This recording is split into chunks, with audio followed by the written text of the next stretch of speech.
하겠습니다. 오늘 본문은 디모데전서의 이제 마지막 부분을 우리가 함께 읽었습니다. 디모데전서는 바울이 디모데에게 쓴 목회 서신이다 그랬어요. 그러니까 디모데를 생각하면서 쓴 편지인데 왜 목회 서신이라고 부르냐면 에베소 교회를 현재 목회하고 있었거든요. 이 디모데가. 그래서 목회하는데 여러 가지 지금 필요한 게 많잖아요. 나이도 많지 않고 경험이 없는 디모데에게 한 교회를 목회하면서 생기는 여러 가지 문제, 특별히 그 당시 교회 내 이단들의 어떤 잘못된 가르침도 있었고, 또 어떤 경우는 또 훈계되는 일도 있었고, 또 어떤 목회자의 어떤 의무에 대해서도 또 가르쳐야 되는 부분이 있었기 때문에 바울은 이 믿음으로 낳은 아들 이 디모데를 생각하면서 목회에 관련된 모든 것들을 하나하나 지금 얘기해주고 있는 것이죠. 6장에서는 이제 이단의 가르침에 주의할 것과 또 우리 지난주에 말씀을 나누었던 것처럼 이 돈에 대한 이 재정과 크리스찬이 어떤 관계를 가지고 또 어떤 삶을 살아야 할 것인가의 주제로 지난주에 또한 나누었던 것을 기억하실 것입니다.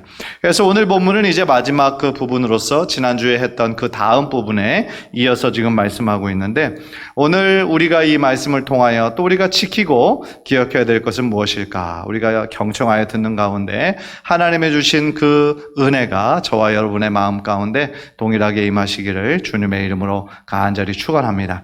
우리 첫 번째로 바울은요 디모데에게 주님 오실 때까지 거룩한 삶을 추구할 것을 명령하고 있어요. 그게 이제 14절인데요. 우리 주 예수 그리스도께서 나타나실 때까지 흠도 없고 책망받을 것도 없이 이 명령을 지키라 그랬습니다. 무슨 명령입니까? 예수님이 나타나실 때까지라는 거는 뭐예요? 예수님 다시 오시는 거죠. 그러니까 재림의 약속을 지금 확인하고 있는 거예요. 그때까지, 예수님 다시 오실 때까지 흠도 없고 책망받을 것도 없이 이런 삶을 살라는 겁니다. 흠도 없는 삶. 그 무슨 얘기겠어요? 어떤 거에서부터 흠이 없는 거겠어요? 죄가 없는 삶을 얘기하는 거죠. 불의한 삶을 거부하고 하나님 앞에서 거룩한 삶을 살아라. 이것을 지금 명령하고 있는 거예요.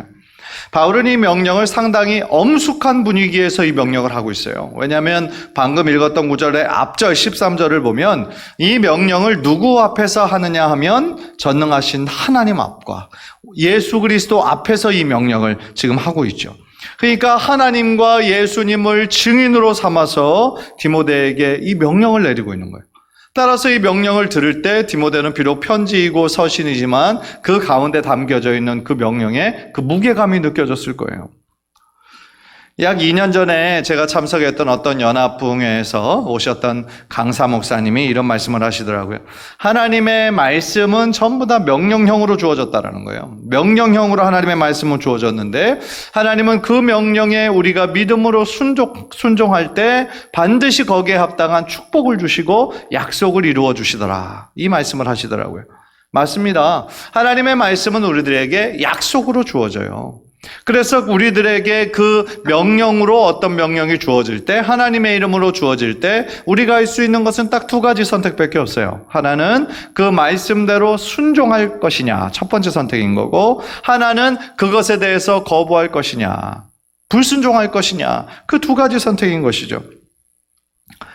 따라서요, 하나님의 말씀이 있을 때 적극적으로 그 반응을 하는 거, 믿음으로 반응하는 거, 그게 바로 순종이고, 회피하거나 무시한다면 그것은 뭐예요? 불순종하는 것이 된다라는 거예요. 그렇다면 왜 바울은 이렇게 디모데에게 거룩한 삶을 살라고 명령하고 있을까요? 왜냐하면 거룩한 삶은 우리가 하나님의 사람으로서 살아도 되고 안 살아도 되는 어떤 선택이 아니라 우리들이 마땅히 하나님의 사람으로서 살아야 할 삶의 모습이 바로 거룩한 모습이기 때문에 그래요. 왜냐하면 우리가 섬기는 하나님이 어떤 분이세요? 거룩하신 분이시잖아요. 하나님은 거룩하신 분이시거든요. 그러니까 변하지 않는 하나님의 그 성품, 영원하신 성품, 그것은 바로 하나님은 거룩하시다라는 거예요. 그래서 레위기 19장 2절을 보면 이 명령이, 거룩에 대한 명령이 바울이 처음 했던 그런 명령이 아니라 이미 구약시대에 하나님이 모세에게 명령하신 그 명령 가운데 하나님의 거룩하심을 닮아 거룩한 삶을 살기를 원하는 말씀이, 명령이 이미 주어져 있었죠. 레위기 19장 2절 우리 화면을 통해 다 함께 읽겠습니다. 시작. 너희는 거룩하라. 이는 나 여호와 너희 하나님이 거룩함이니라. 아멘. 이 명령은요, 모세의 명령이 아니에요. 하나님께서 모세에게 직접 명령하신 거예요. 따라서 이 명령은 모세의 명령이 아니라 누구 명령이에요? 하나님이 모세를 통해서 직접 명령하신 거예요. 따라서 이 명령은 우리가 지켜야 될 당연한 의무와 책임이 우리들 모두에게 주어지는 거라는 거예요. 따라서 하나님의 거룩하심을 입은 그 거룩하심을 본받아 우리들 자녀들도 하나님의 거룩하신 모습을 닮아가도록 노력해야 된다라는 거예요. 왜냐하면 거룩이라는 거는 카도시라는 거는 하나님처럼 어떤 죄된 모습, 불의한 모습, 타협하는 모습이 전혀 없는 그런 깨끗한 상태를 의미하는 거죠. 따라서 하나님은요, 우리 인간들을 사랑하시긴 하지만 인간의 죄는 미워하시는 거예요. 따라서 구약시대 하나님 앞에 나아가기를 원하는 사람들이 꼭 어떤 것을 해야 됐어요? 피 흘림이 있는 제사를 했어야 됐죠. 그 얘기는 뭐냐면 피 흘림이 있은즉 죄사함이 있느니라 라는 히브리서의 말씀처럼 그 피 흘림이 있을 때 자신의 죄를 대신하여 무고한 짐승이 피를 대신 흘림으로 말미암아 나의 죄가 깨끗이 사함을 입은 것을 상징하라는 거거든요. 따라서 하나님 앞에 나아갈 때는 그 피 흘림의 제사가 있어야 됐어요. 오늘날도 마찬가지인 거죠. 우리는 예수님 앞에 회개하며 나아갈 때 누구를 의지하며 나아가요? 예수 그리스도의 보혈의 능력 의지하며 하나님께 나아가는 거잖아요. 십자가 위에서 나의 죄를 위해 자신의 피를 흘려주신 그 주님의 크신 사랑에 의지하며 나아갈 때에 하나님께서 우리들 개개인으로 보는 것이 아니라 예수님의 보혈을 통하여 우리를 보시기 때문에 우리의 죄를 깨끗이 사해 주시는 거예요. 용서해 주시는 거예요. 그 죄가를 다시 기억하지 않으신 거예요. 그래서 그 모든 것이 어떻게 보면 예수님의 은혜인 것이고 예수님의 보혈의 공로를 힘입어 주님 앞에 나아갈 수 있는 놀라운 특권인 것이죠. 하나님께 쓰임받은 사람들의 모습도 마찬가지였어요. 아브라함이나 야곱이나 요셉이나 모세나 요수아나 다니엘이나 수많은 다윗과 같은 이런 믿음의 사람들을 생각해 보세요. 완벽한 사람은 하나도 없었어요. 하나님의 마음에 합한 사람이라고 했던 다윗도 사실은 그 우리아의 밧세바를 범한 사건뿐만 아니라 하나님의 명령이 없어도 사람의 그 군인 숫자를 계수한 일이나 하여간 여러 가지 흠이 있었어요. 그러나 이 믿음의 사람들 전체가 완벽한 사람들은 아니라 실수하고 넘어지던 사람이었지만 한 가지 공통점이 있는 것이 뭐냐면 거룩함을 추구하고 하나님을 닮아가려고 노력했던 사람들이라는 거예요. 그래서 하나님의 사람은 뭐를 우리가 명심해야 되겠어요? 늘 우리들의 마음이 정결하도록 깨끗한 그릇이 되도록 우리가 준비해야 된다라는 겁니다. 왜냐하면요, 하나님께서 우리를 사용하고 싶어도 우리가 우리의 그릇이, 우리들의 마음이 깨끗이 청소되어 있지 않으면 하나님께서 쓰실 수가 없잖아요. 따라서 우리들의 마음을 늘 깨끗이 하는 거, 그게 뭐겠어요? 우리들의 마음에 늘 거룩함을 추구하고 죄를 미워하고 하나님 거룩하신 하나님께 가까이 나아가는 우리들의 삶의 모습이 한두 번이 아니라 우리가 계속하며 노력하고 지향해야 될 목표점으로 삼고 우리가 살아야 된다라는 거예요. 또한 14절에서 책망받을 것도 없이 지키라 이런 명령이 있어요. 책망받는다라는 건 뭐예요? 우리가 우리의 인생의 주인이신 하나님 앞에 서게 될 때가 있다라는 거예요. 따라서요, 이 거룩의 기준이 나의 기준을 삼는 것이 아니라 하나님의 기준을 따르라는 거예요. 하나님의 기준을 따라서 하나님 앞에 책망받을 것도 없이 거룩한 모습을 살 수 있도록 노력하라. 그런 뜻인 거죠. 만약에 내가 세운 기준에 따라 한다고 그러면 각 사람마다 다 다를 거예요. 그죠? 나의 필요에 따라, 나의 어떤 환경에 따라, 감정에 따라서 수시로 변할 거예요. 그러나 이 구절 가운데 하나님께서, 오직 하나님께서 나를 판단하시고 나를 책망하시고 우리들의 마음을 살피시는 분이시기 때문에 우리는 하나님의 그 기준에, 말씀이라는 그 거룩한 기준을 두고 우리들의 삶을 하나님께 드려야 된다라는 것이죠. 그렇다면 왜 이렇게 하나님의 이 명령에 절대적으로 순종해야 합니까? 그것이 바로 15절에 나오는 거예요. 15절 우리 다 함께 화면을 통해 읽겠습니다. 시작. 기약이 이르면 하나님이 그의 나타나심을 보이시리니 하나님은 복되시고 유일하신 주권자이시며 만왕의 왕이시며 만주의 주시오 라고 얘기하죠. 기약이라는 건 뭐예요? 하나님의 정하신 때가 있다라는 거예요. 즉 어떤 때요? 예수님께서 다시 재림하실 때가 있다라는 거예요. 우리는 그 때가 언제인지는 알 수 없어요. 그러나 분명한 것은 뭡니까? 예수님이 약속하신 대로 다시 오신다라는 거예요. 우리는 이 재림의 약속을 반드시 믿고 믿음으로 소망하는 삶을 살아야 된다라는 거예요. 왜냐하면 하나님께서 약속하신 것이 지금까지 하나도 어김없이 다 이루어진 것처럼 이 약속도 역시 이루어질 것이기 때문에 그렇다라는 것이죠. 그렇다면 예수님께서 두 번째로 오실 때는 어떤 모습으로 오시겠어요? 첫 번째 그 구원자이지만 어린 아기 예수의 모습으로 오셨을 때는 겸손의 왕으로, 평화의 왕으로 오셨어요. 그러나 두 번째 다시 오실 때는 영광의 주로, 심판의 주로 오시는 거예요. 즉 예수의 오심은 어떻게 보면 두 가지 의미가 한꺼번에 있어요. 하나님을, 예수 그리스도를 우리의 구원자로 믿고 하나님의 뜻대로 사는 사람들에게 그 날은 최고로 영광스러운 날이 되겠지만, 예수님의 이름을 믿지 않고 거부하고 다른 때로 미루고 이랬던 사람들에게는 심판주로 임하시는 거예요.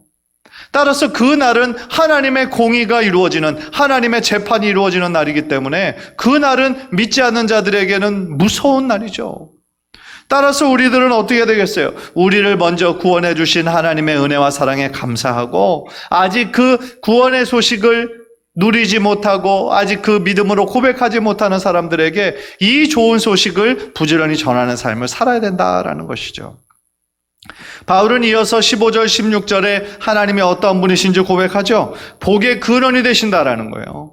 우리 찬송가 그전 1장처럼 만복의 근원 되시는 하나님, 그분이 바로 우리 하나님이시다. 또한 그분이 유일하신 하나님이고 만주의 주님이시다. 참 하나님이시다 라고 얘기하는 거죠. 또 16절에 봐도 하나님을 찬양하고 있어요. 죽음이 없는 영원히 존재하는 분이시다. 하나님은 빛에 거하시는 분으로서 영광 자체이신 분이시고 초월자인 분이시다. 그 바울은 하나님을 이런 하나님으로 계속 고백하고 있는 것이죠. 그래서 하나님은 영이시다라고 고백하는 거예요. 하나님은 영이시니 예배하는 자가 신령과 진정으로 예배할지니라 말씀하시잖아요.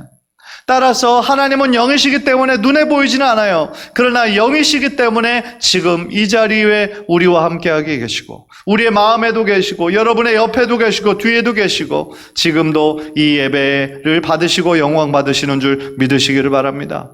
하나님은 영이시기 때문에 우리가 더욱더 우리 안에 계신 성령님 의지하며 하나님 앞에 영으로 드리는 제사가 되어야 된다라는 것이죠.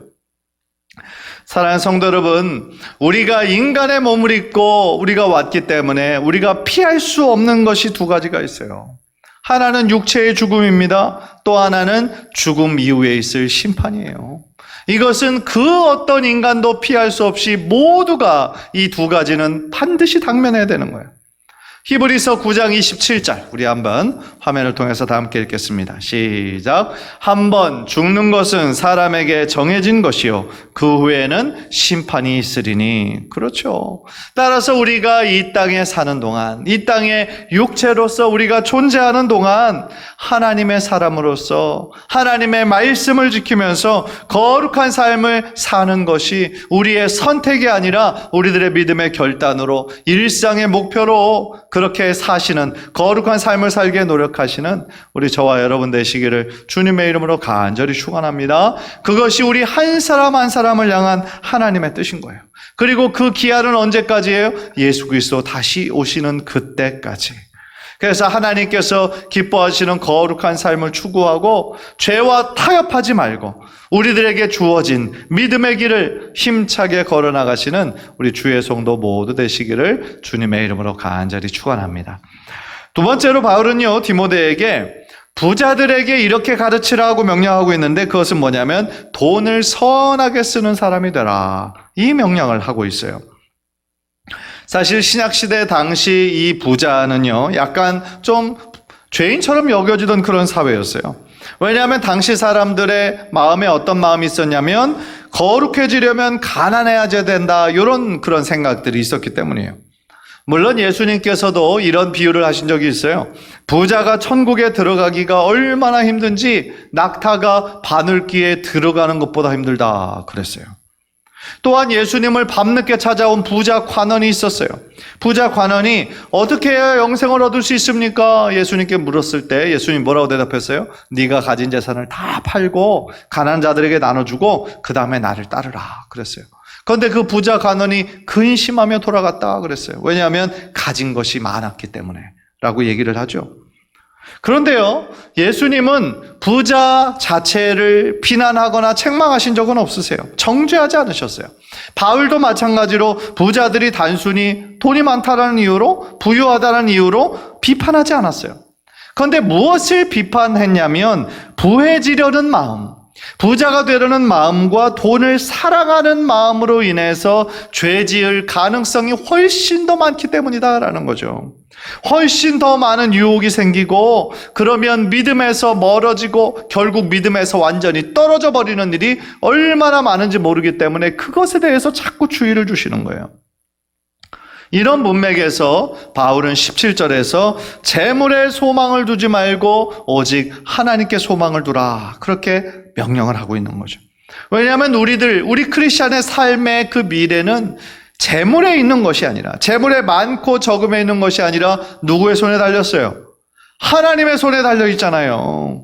따라서 우리들의 모든 미래가 하나님의 거룩한 손에 달려 있기 때문에 자꾸 변하는, 있다가도 없고 없다가도 생기는 그런 자꾸 유동적인 그런 돈, 재물에 우리들의 최고의 소망을 두는 것이 아니라 영원히 변하지 않는 하나님께, 하나님의 말씀에 참된 소망을 두고 살아가야 되는 것이죠. 우리가 그 부분에 대해서는 우리가 지난주 말씀을 나눴고요. 그래서 바로 그 다음 절인 18절에서 바울은 부자들이 이 세상 가운데 꼭 실천해야 된다, 이것을 행해야 된다라는 것을 말씀해 주고 있어요. 그것이 바로 18절이에요. 18절 우리 한번 다 함께 화면을 통해 읽겠습니다. 시작. 선을 행하고 선한 사업을 많이 하고 나누어 주기를 좋아하며 너그러운 자가 되게 하라. 아멘. 무슨 이야기입니까? 부자들이 자신이 가진 재물을 어떤 목적을 위해 쓰라는 거예요? 선한 목적을 위해서. 선한 사업을 많이 함으로 정말 어렵고 힘든 사람들에게 나누어 주는 너그러운 자가 되라. 이렇게 지금 명령하고 있는 거예요. 사실 많은 재물이 많이 있다는 것은요, 그만큼 많은 사람들을 도울 수 있고 섬길 수 있는 능력이 될 수 있다는 거예요. 그런데 이 세상에서는요, 정말 이런 멋진 부자들을 만나기가 쉽지는 않아요. 물론 몇몇의 멋진 부자들이 있죠. 몇몇의 그 멋진 부자들은 자신의 그런 재물을 자신의 것으로만 사용하지 않고 많은 부분을 다시 사회에 환원하죠. 그래서 어떻게 보면 이 전 세계적인 그런 문제, 기아의 문제, 어떤 질병 대책의 문제, 공동의 그런 문제에 대해서 어떤 그래도 해결점을 주려고 하는, 선도해서 노력하는 그런 멋진 부자들이 여럿이 있죠. 가장 쉽게 이렇게 떠오르는 사람은 빌 게이츠 같은 사람이에요.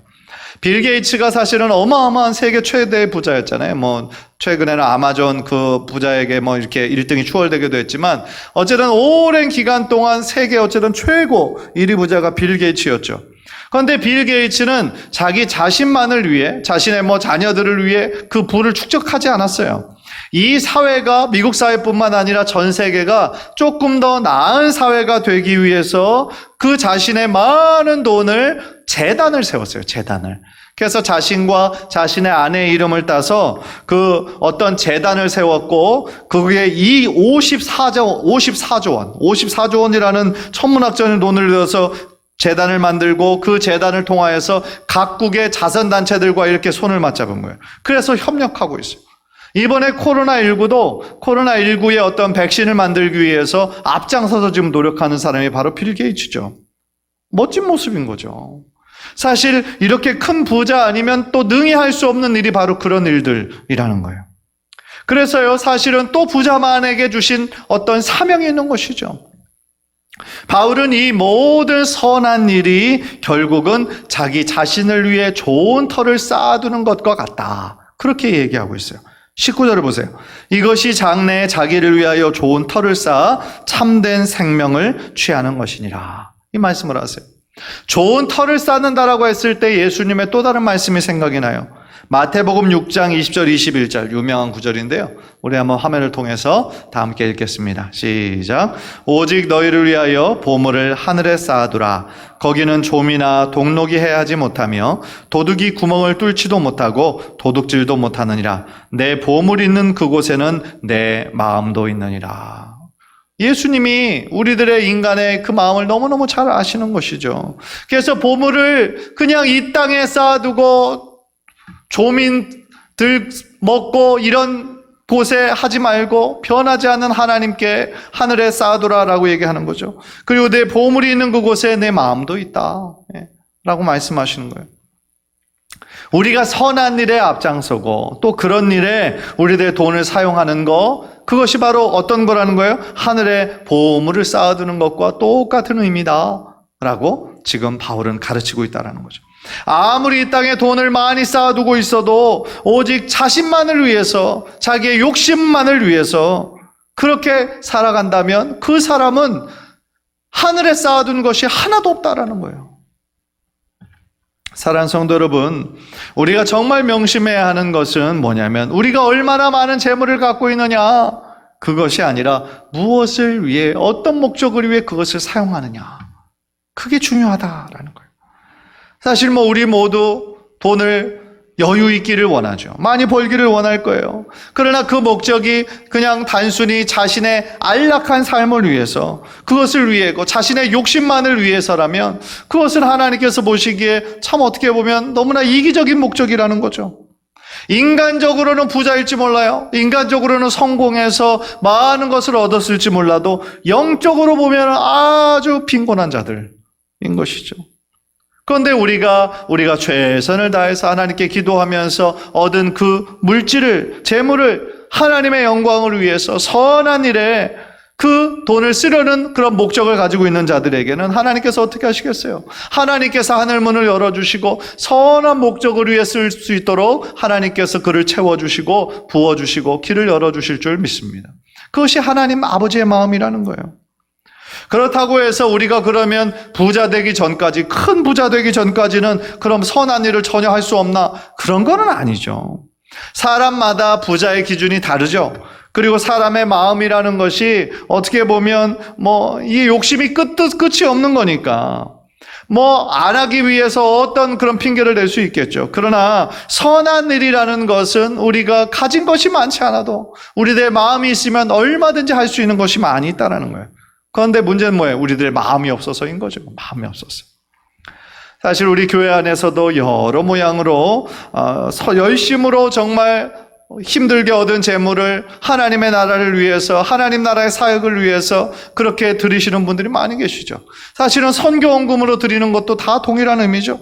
자신이 직접 선교지에 나가서 그렇게 사역을 할 수는 없지만 우리 선교사님들을 위해서, 또 이 지역 선교를 위해서 열심으로 수고하고 헌신하는 분들을 위해 우리의 마음을 모아서 이렇게 드리는 것이죠. 장학 헌금으로 드려지는 헌금도 사실은 얼마나 귀한 헌금입니까? 매 학기마다 대학생들 또 우리 청년들에게 필요한 그런 부분들을 우리가 공급해 주는데 사용하잖아요. 얼마나 선한 목적입니까? 사실은 이 교육이 사람에게 투자하는 것이 어떻게 보면 참 귀한 투자잖아요.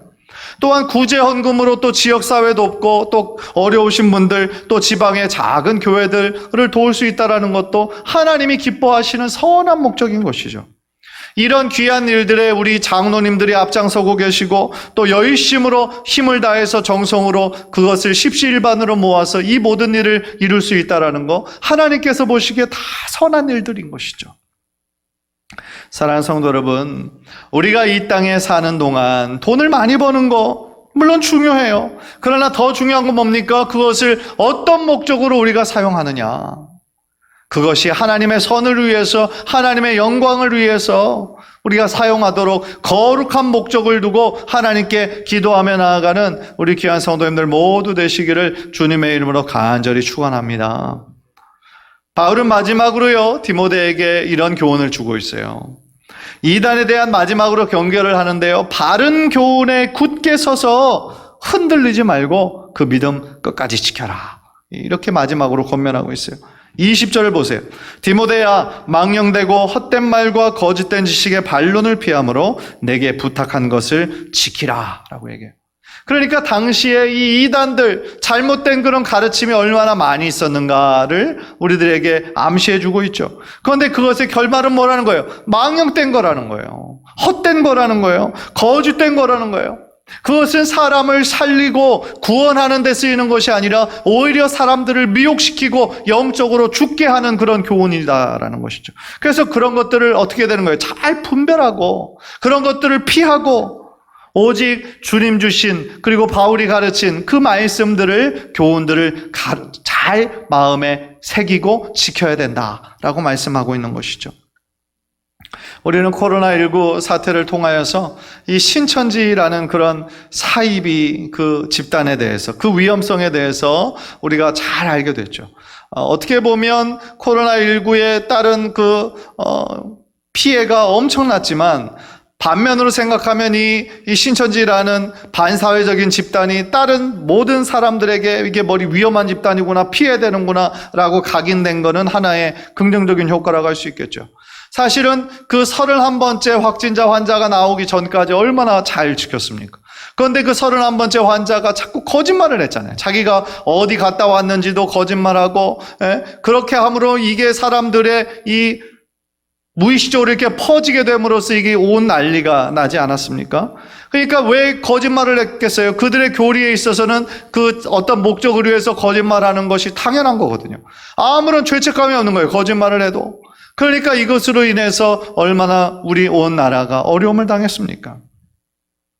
따라서 정말 이 신천지의 위험성이 드러난 것으로만 그냥 멈춰지는 것이 아니라 우리 각 개교회에서 더욱더 경각심을 가지고 이런 잘못된 가르침에 빠지는 사람이 없도록, 혹시나 빠지기에 정말 흔들리는 사람들이 있다면 우리가 또 잘 잡아줄 수 있는 그런 참 믿음을 더욱더 붙잡을 수 있는 그것의 중요성을 다시 한번 마음속에 각인하게 됐다는 것은 좋은 사인이죠.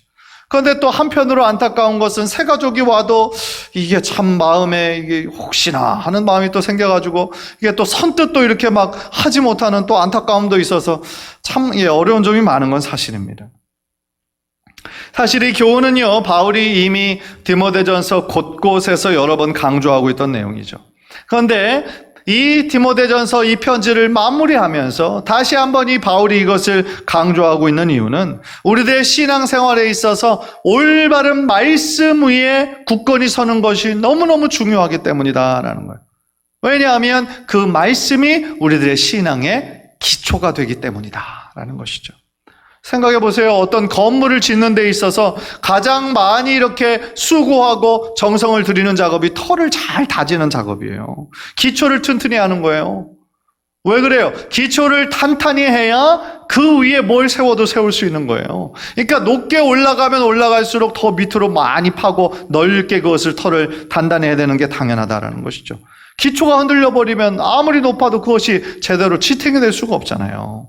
마찬가지예요. 영적으로도 똑같다라는 것이죠. 하나님의 말씀이 우리들의 신앙의 기초로 잘 단단히 갖춰져야 이 외에 다른 모든 것들이 아름답게 세워지고 성장하고 부흥할 수가 있다라는 거예요. 따라서요, 이제 모든 것들을 새롭게 이제 5월 중으로 다시 시작할 계획을 지금 가지고 있습니다. 그래서 5월 둘째 주부터는 교육부도 이제 정상적으로 좀 열기 시작하고, 한 셋째 주부터는 이제 오후 예배도 다시 시작하고, 그래서 이제 큐티와 제자 훈련을 또 다시 시작해야 되겠구나라는 마음에 그런 각오가 생겼어요. 코로나19를 인해서 이제 2달 넘게 우리가 훈련받지 못했잖아요. 그죠? 물론 이제 예배도 우리가 이게 잘 드리지 못한 어려운 상황이었으니까 다른 교회들 다 동일한 어려움이었지만 어떻게 보면 훈련이 우리들을 더욱더 강하게 만드는 건데 이것을 우리가 잘 하지 못했어요. 그래서 우리가 제자 훈련도 다시 시작하고, 또 제자 훈련을 다 멈추면 또 성경 통독도 한번 시작하고, 또 성경 공부반도 좀 시작하고, 우리가 이 말씀으로 우리들의 마음에 더욱더 영적인 기초를 잘 세워야 되겠구나 라는 생각을 하게 됩니다. 왜냐하면 말씀에 대해서 우리가 배우고 또 공부할수록 그것이 우리들의 믿음의 기초를 더욱더 튼튼하게 만들어주기 때문인 것이죠. 우리가 하나님을 알게 되는 것만큼 어떻게 할 수 있어요? 하나님을 더 사랑하게 되고 하나님 뜻 가운데 순종할 수 있기 때문에 그렇다라는 거예요. 사랑하는 성도 여러분, 오늘 우리는 바울의 이 세 가지 권면에 대해서, 디모데전서 마지막으로 세 가지 권면에 대해서 살펴보았어요. 예수님 다시 오실 때까지 거룩한 삶을 우리가 추구하며 사는 것, 그리고 돈을 선하게 사용하는 것, 그리고 바른 교훈에, 그 믿음의 교훈에 견고하게 서 있을 것. 우리가 이 세 가지를 바울이 디모데에게 주었던 그 정말 간절한 마음을 우리들의 마음에 품고 주님 다시 오실 때까지 주님 주신 그 말씀에 정말 우리들의 마음을 두고 그 교훈대로 그 믿음에 굳게 서서 하나님 앞에 서게 되는 그날까지 정말 최고의 삶을 드려 최선을 다해 하나님께 영광 올려드리는 복된 인생 모두 되시기를 주님의 이름으로 간절히 축원합니다.